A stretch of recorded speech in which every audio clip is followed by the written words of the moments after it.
Through this box, one can travel to parallel worlds. Lila discovered a mysterious box. She tried to peek inside, only to be sucked in entirely. The box suddenly turned blue, while the surroundings remained unchanged. Fry and Bender rushed over to investigate. Fry's black hair, Bender's spray paint, and Professor White's head scar all changed. Then, a red-haired version of Lila appeared. Professor White realized the box contained a parallel universe, and the two universes were connected through the box. To prevent potential dangers from evil duplicates, Professor White sent red-haired Lila into the box's world to handle potential threats. The protagonists from both parallel universes assembled within the box world, yet Professor White discovered that while the people from both worlds were identical in appearance and behavior, their coin toss outcomes were completely opposite. The differences between the two parallel universes were minimal. Purple-haired Lila looked into the box, while red-haired Lila did not, all determined by the flip of a coin. Similar coincidences manifested in Hulai and Lila's date, and whether Professor Bai suffered a head injury. Yet the crisis persisted. The blue box was stolen by Shrimp Brother, triggering a potential parallel universe catastrophe. Xiaohei was dispatched to deliver the yellow box to the sun for destruction. Just then, two Shrimp Brothers returned with the box, but the red Shrimp Brother refused to hand over his box. He retreated into the box world, causing all the boxes on the wall to fall.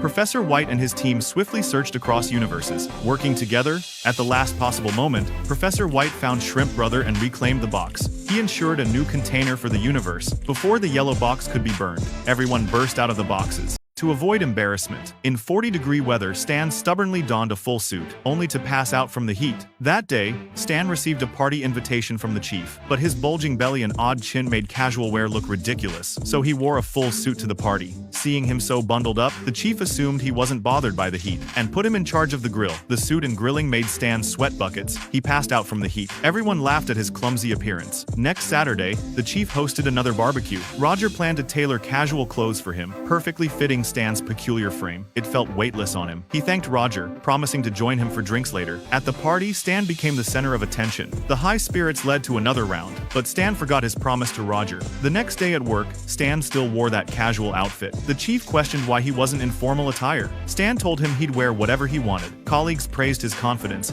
and he was immediately promoted. But Roger began to complain. Every time he reached a creative peak, he'd fall into depression. Yet Stan abandoned him to party. Roger felt Stan was ungrateful, and decided he wouldn't design clothes for him anymore. To keep Roger's designs, Stan promised he'd be at his beck and call. The nightmare began. Stan called Roger while he worked, called while Roger played with his son, and even interrupted him late at night with his wife. Stan took Roger to meet his friends, but Roger grew impatient with socializing. Stan finally decided to pay for the designs. Roger refused, declaring Stan unworthy of his designs before burning them all. Losing his clothes, Stan lost his confidence too. The chief warned Stan to adjust his behavior. That night, as Roger slept, Klaus found him and told him he shouldn't treat Stan this way. So Roger resolved to craft a casual suit for Stan overnight.